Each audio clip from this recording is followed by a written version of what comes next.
অতি সম্প্রতি শহর আগরতলা সহ বিভিন্ন জায়গায় রাস্তার পাশে দাঁড়িয়ে থাকা গাড়িগুলির উপর রাতের আধারে আক্রমণ করা সহ বিভিন্ন প্রকারের গাড়ির সামগ্রীগুলির চুরির ঘটনা উত্তরোত্তর বৃদ্ধি পাচ্ছে। এরকমই একটি ঘটনা পুলিশি নিরাপত্তা ব্যবস্থার দিকে আঙ্গুল উঠছে সিদ্ধি আশ্রম এলাকাতে।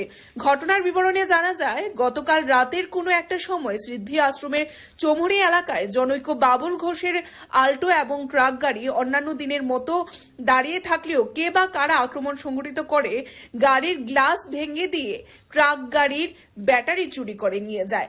গোটা ঘটনার পরিপ্রেক্ষিতে বাবুল ঘোষের ধারণা হচ্ছে, যেহেতু উনি বিরোধী রাজনৈতিক দলের সমর্থক, তাই প্রতিহিংসামূলক উনার উপরই আক্রমণের ঘটনা সংঘটিত হচ্ছে। যদি এই বিষয় নিয়ে তিনি রাজ্যের মুখ্যমন্ত্রী ডক্টর মানিক সাহা সহ স্থানীয় বিধায়িকা মীনা রানী সরকারের দৃষ্টি আকর্ষণ করেছেন।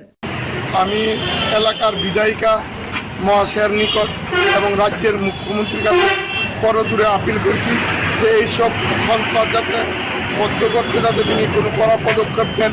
আজকে উদ্দেশ্য প্রণোদিতভাবে সম্পূর্ণ পূর্ব পরিকল্পিতভাবে আমি বিরোধী দল করি বলে আমার সম্পত্তি এভাবে নষ্ট করছে।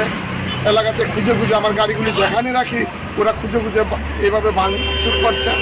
আজকে আমার ভাঙছে, আগামী দিনে আরও অন্যদেরও ভাঙবে। এই যে একটা নতুন সংস্কৃতি আমদানি হচ্ছে বাজারঘাটে, এটা আগামী দিনে খুব ভয়াবহ রূপ নিতে পারে। তাই আমি মুখ্যমন্ত্রী এবং এলাকার বিধায়িকার কাছে করজোড়ে আপিল করছি যাতে অতি সত্ত্বে এর বিরুদ্ধে কোনো কড়া ব্যবস্থা গ্রহণ করে আর এইসব সন্ত্রাস বন্ধ করতে যাতে উনি ব্যবস্থা নেন। Report Tripura news 8।